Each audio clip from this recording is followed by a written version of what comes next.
This show is brought to you by Safety FM. Over 25 years helping leaders reducing errors and incidents. Here is your host of the Essential Leadership Cycle podcast, Rob Fisher. Welcome to episode 2 of the Essential Leadership Cycle podcast. I'm your host and intentional leader, Rob Fisher. On the last episode, we described the Essential Leadership Cycle and why it is effective at helping leaders focus on the right attributes to get better performance. I hope listeners immediately use some of the recommendations at the end to start making changes in their intentional leadership. In this episode, I'm going to discuss the first and probably most important element of the Essential Leadership Cycle, self and team awareness. This attribute is interesting because even though there's two parts, they're inextricably linked and should always remain that way. It's vital to understand yourself and your personality tendencies, what you know, what you don't know, and start to realize how that impacts. But it's also vital to understand the same things about your team. What do they know? What do they not know? What are their personality tendencies? And how do they impact the team? When we talk about the personality tendencies, we use Equilibria's E-colors, mostly because we discovered that the Equilibria E-color system has about 600,000 data points on everything from why different people get hurt to what makes it difficult to stop work. So I'm just going to provide a quick explanation of what we mean when we talk about personality tendencies so that you can start to look for some of these traits in yourself and in your team. And then later on, I'm going to have you go do a little bit of a discovery. But some people are more action-oriented, more faster-paced. Those are doers and socializers. They like to be taking action. They like to be moving. Some people are more information-oriented. They need more time to process. These are the thinkers and relators. The socializers and relators are more interdependent. They're more people-oriented. The doers and thinkers are more task-oriented. They're more independent. So if you start to think about the way you think and the way you have tendencies and the way some of your team has tendencies, understanding self and team awareness then becomes an element of being able to judge the way you and your team will handle things. Another part of self and team awareness is understanding what you know and don't know about human performance or human and organizational performance. What do you think you know, and what is really out there in the world of understanding related to human and organizational performance? Let me tell you a story about a leader who assumed they knew a lot about human performance. The reality was they weren't using the right terminology. They weren't doing the right leader behaviors because they never really learned them. They assumed they did. They went on to lead an organization where they assumed the knowledge and skills of the workforce related to HOP concepts, principles, and tools.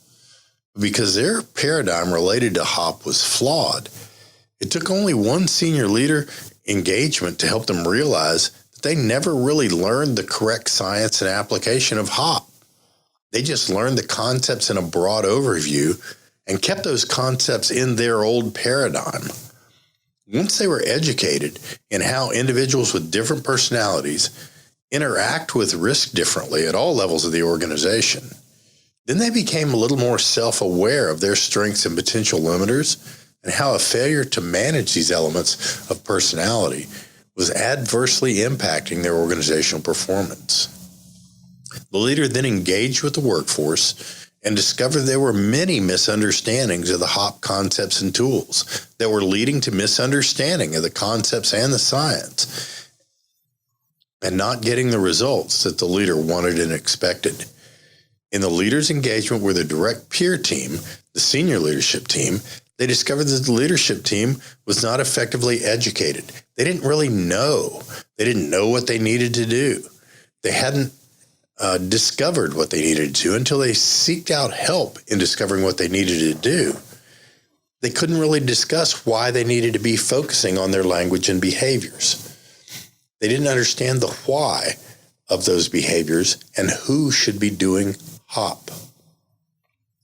Within a week of their shift in leader knowledge and behaviors, they started talking differently, and they started getting different and more effective information from the workforce that led to some major and immediate changes in the way they approached errors, deviations, and violations. And the reality was, as they used that leader knowledge and behavior, the workforce started talking to them differently. They started using the science properly. This is a self and team awareness story. The leaders weren't self-aware, and no one was really aware of the team's capability and capacity.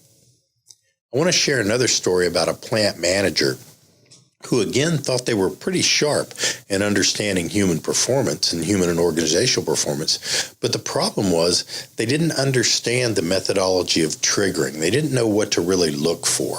So they could probably tell you that skill-based and rule-based and knowledge-based was out there. They didn't really know what it meant. Once they learned that when they saw someone scratching their head or scratching their chin or using the terms I think, I believe, or I'm pretty sure, were actually triggers that somebody was at an error rate of up to 50%, they started looking for those triggers. And again, this was a self-awareness element for this particular plant manager. They happened to be walking through the plant one day, and all of a sudden they noticed that a big steel plate was swinging back and forth across the aisle. And people were dodging the steel plate to keep from getting hit. Now, this plate may have been several tons, so if it hit someone, it was going to severely hurt them. They also noticed that an individual was standing over with the remote control, and they were pushing the buttons and then scratching their head and wondering why that the crane in front of them wasn't moving. They immediately reverted to their old philosophy of that individual should have paid more attention. And then they thought, wait a minute, I just saw the trigger of knowledge-based performance mode. So they approached the individual and said, tell me what's going on. How is this happening? When the individual turned around, they didn't even realize that they were moving the crane that had the plate attached to it. This individual was actually doing the pre-move checks for the crane that they happen to be looking at. And that crane was the one that they were focused on. What someone had done was actually switch the controllers. So when the individual went to pull the controller for the crane they thought they were about to use, they started pushing the buttons that they've always pushed in the crane operation checklist, and it started moving the crane behind them that had a plate at rest already in the bit. This individual, the plant manager, now saw a different way of approaching this challenge. As the plant manager started asking the question, tell me what happened and how it happened, he also discovered from a team awareness perspective that people in the workforce said, we've got to be really careful out here because this kind of stuff happens all the time.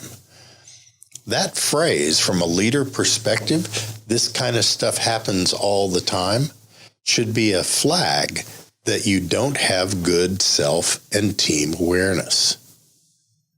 In the big picture of performance improvement, the first step is leaders being aware of their own knowledge and capability, strengths, potential limiters, and personality tendencies, and then those things in the people around them.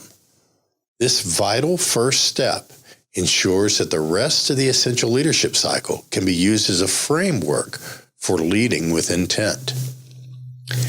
Download the eColors app from any app store. Take the Personality Diversity Indicator to both discover your eColors and to see your strengths and potential limiters. Have your home mate and a near workmate do the same, and then have a discussion on self and team awareness with them.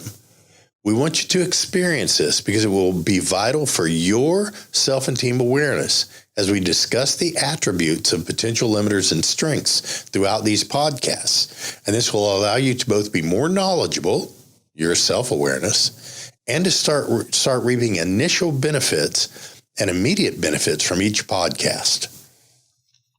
After you've done that, go ask the workforce the following question. Just pick a few people. Ask them, what am I not doing, or what might I not know about the attributes of failure and success that may limit my ability as a leader?